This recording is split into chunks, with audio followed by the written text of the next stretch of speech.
Donald Trump wants to be known as the fertilization president. What? This is something that he said. I want to play the clip for you. The crowd uncomfortably laughs at what he said. And then a lot of other things from this event that was coined as a women's appreciation event of some sort, which is not Trump's forte, as you might be able to imagine. But let's start off with this. I'll tell you what this is all about. You probably know, but it's an example of him just being too lazy to take the time to understand the topic that he's bringing up. If you appreciate the show, please do click the subscribe button. Here we go. You're doing great on it, and we're going to have tremendous goodies in the bag for women too. The women, between the fertilization and all of the other things that we're talking about, it's going to be great. We're joined today. Fertilization. I'm still very proud of it. I don't care. I'll be known as the fertilization president, and that's okay. That's not bad. That's not bad. I've been called much worse. Actually, I like it, right? I like it. Thank you. So where does this come from? Well, during the campaign, he was seeing the potential political liability of IVF being at risk. Remember, this was directly because of extremists in super red states, but it was only enabled by the overturning of Roe v. Wade, which was only enabled by Donald Trump, or was enabled first and foremost by his selections of the Supreme Court justices. And so he did I'm the arsonist that set the house on fire, but now give me credit because I am saying I want to help to put the fire out.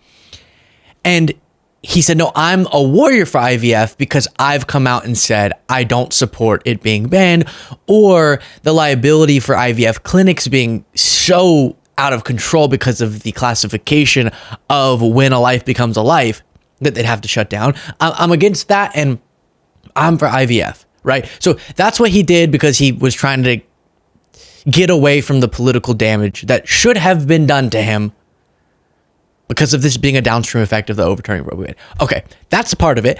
But like so many things, because he didn't understand IVF, he admitted in interviews, I'd never heard of it. Someone called me and said, oh, it's at risk. I said, what? And can't remember in vitro, in the in vitro fertilization. He just says fertilization. So that's where that came from. And now he's going around saying, I love fertilizing. Let's fertilize everybody. Because he can't remember in vitro. It's a sad state of affairs than this. And this is a beautiful, strong, wonderful woman, Attorney General Pam Bondi.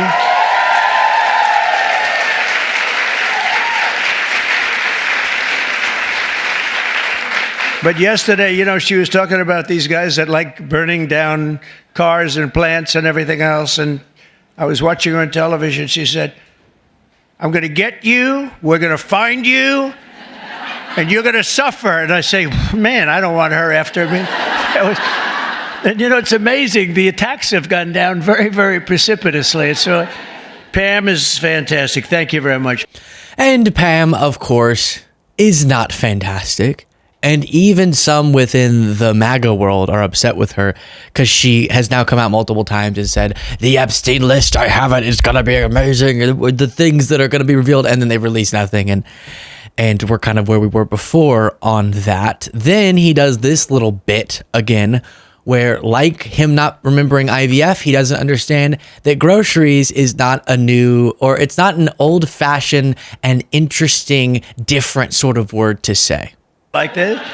But we also, by the way, we lowered energy costs really like tremendously. Right. Energy's way down. Cost of gasoline's way down.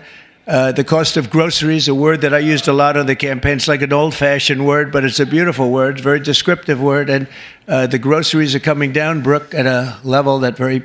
False. I mean, we're finally getting costs under control in our country, and people... This is gonna be it. This is what we're gonna get. It's just going to be over and over again telling us everything is great while it's not. What's funny is that is what they accused the Biden administration of and Kamala Harris of when both of them would go, I know things are not as good as they need to be. We're just saying by a lot of metrics, we made a lot of progress. We were handed the country in shambles, pandemic, but we've made a lot of progress, but there's more to be made. And they would add all of these caveats. And then Fox News, right-wing media would go, oh my gosh, they are saying that everything's perfect and that if you think that anything's wrong, then you're crazy. And now that's going to be the whole story of the Trump administration. No matter what happens with this trade policy, with the mass layoffs, with the upending of people's lives, the gutting of programs, the House GOP proposal being absolutely nuts on that, they're going to look at us and say, you love it. You love the fertilization. Then this. In election, we did fantastically well with women. I kept hearing, women don't like them. I said, I think they do. Don't like, fake polls don't like me. That's who don't like me. But we were setting records in so many of these cases, and I was for women. I was for the women, the suburban housewife, where I stopped low-income housing projects from being built at a house next to you, where people were being decimated. The houses were being literally ripped up and destroyed. And I stopped it, and we've stopped it again. We had to. So again, he's just sort of doing the thing where he says what he wishes reality was instead of speaking about reality as it is. He lost the majority of women votes, and that was unfortunately made up for, as we saw in the election results, with enough men. And there were obviously a lot of women too, but the majority of women voted against him, and then there was a big shift among certain populations of men. And that's why an important thing for us to consider going into the future elections is how do we motivate across the board people for our principles. One of the groups is young men, as an example. And how does the messaging appeal to the population that the Democrats did better among, but then also appeal to populations that didn't do so great with? But he just, women, you love me. Then this. But on day one, we're ending the inflation nightmare that Joe Biden created and caused, but just by... Okay, just listen to the confusion. Listen to that again, okay? One more time. But on day one, we're ending the inflation nightmare that Joe Biden created and caused, but just by... On day one, it's day something, but it's not day one. We're months in now. Bye-bye. On day one, I'm going to do this. Did you grab a campaign thing that forgot to update it for this? But on day one, we're ending the inflation nightmare that Joe Biden created and caused, but just... Even though inflation was under control whenever he handed the economy to you, okay. By his spending, two things, his spending, but I think more important, he destroyed our energy policy, and energy started going up, gasoline, any form of energy went through the roof. How could it be that he destroyed our energy production when he handed you a country that was producing more energy than any time in American history, including oil production? And then he says Hannibal Lecter. He's bringing back Hannibal Lecter. Mental institutions and insane asylum, same thing. Insane asylum is mental institution on steroids, right?